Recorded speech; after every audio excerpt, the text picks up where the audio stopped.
মামলার শুনানি বৃহস্পতিবার। তার আগে ফের কলকাতা থেকে জেলায় রাত দখলের ডাক জুনিয়র ডাক্তারদের। পাশাপাশি রাত 9টা থেকে 10টা পর্যন্ত ঘরের আলো নিভিয়ে প্রতিবাদে সামিল হওয়ার ডাক দেন জুনিয়র চিকিৎসকরা।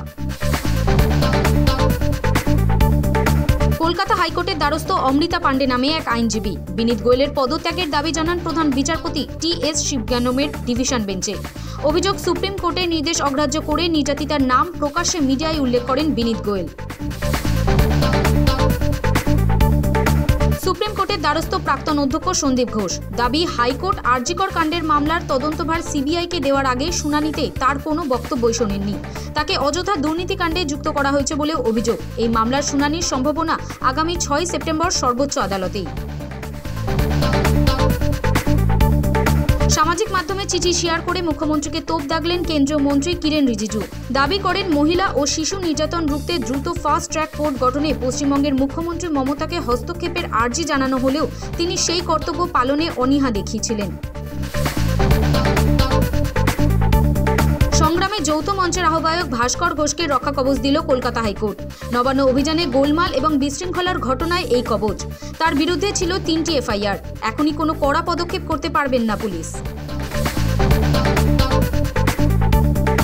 শিক্ষা দুর্নীতি মামলায় কারামন্ত্রী চন্দ্রনাথ সিনহাকে তলব ইডির। বুধবার সকাল 10:30 নাগাদ সিজো কমপ্লেক্সের ইডি দফতরে হাজিরা চন্দ্রনাথ সিনহার।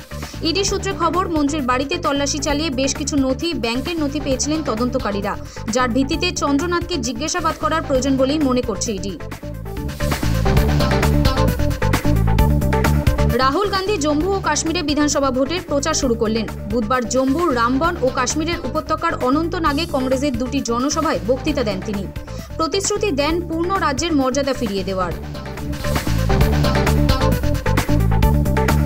গত বছরের মার্চে গ্রেফতারির পরোয়ানা জারি হয়েছিল রুশ প্রেসিডেন্ট ভ্লাদিমির পুতিনের বিরুদ্ধে। আন্তর্জাতিক অপরাধ আদালতের কোনো সদস্য দেশে যাননি রুশ প্রেসিডেন্ট ভ্লাদিমির পুতিন। এবার মঙ্গোলিয়ায় গেলেন তিনি। ফলে সম্ভাবনা তৈরি হয়েছিল তার গ্রেফতারির, যদিও দেখা গেল রীতিমতো রেড কার্পেট বিছিয়ে স্বাগত জানানো হচ্ছে রুশ প্রেসিডেন্টকে। খেলার ময়দান থেকে রাজনীতির ময়দানে ভারতের 2 কুস্তিগির ভিনেশ ফোগট ও বজরং পুনিয়া। বুধবার কংগ্রেসে যোগ ভারতের কুস্তি জগতের 2 তারকার। বুধবার নয়াদিল্লিতে কংগ্রেস নেতা রাহুল গান্ধীর সঙ্গে দেখা করেন দুজনেই। জানা গিয়েছে, হরিয়ানা বিধানসভা নির্বাচনে দুজনেই প্রার্থী হচ্ছেন। প্যারিস প্যারাঅলিম্পিকে ভারতীয় প্যারা অ্যাথলিটদের জয় জয়কার। সপ্তম দিনে পুরুষদের শর্ট পাট F46 ইভেন্টে 16.32 মিটার থ্রো করে রূপো পেলেন সচিন খিলাড়ি। প্যারিস প্যারা গেমসে ভারতের 21তম পদক এটি। এবারের ISL শুরু হচ্ছে 13ই সেপ্টেম্বর। জানা গিয়েছে, মেগা ফুটবল টুর্নামেন্টের নিয়মে বেশ কয়েকটি পরিবর্তন হয়েছে। ক্রিকেটে রয়েছে কনকাশন সাব। এবার ইন্ডিয়ান সুপার লিগেও চালু একই নিয়ম। মাথায় আঘাত পাওয়ার জন্য কোনো ফুটবলার যদি খেলতে না পারেন, তাহলে সংশ্লিষ্ট খেলোয়াড়দের পরিবর্তে অন্য ফুটবলার নামানো যাবে। ম্যাচের প্রতিটি দল একটি কনকাশন সাবের সুবিধা পাবে।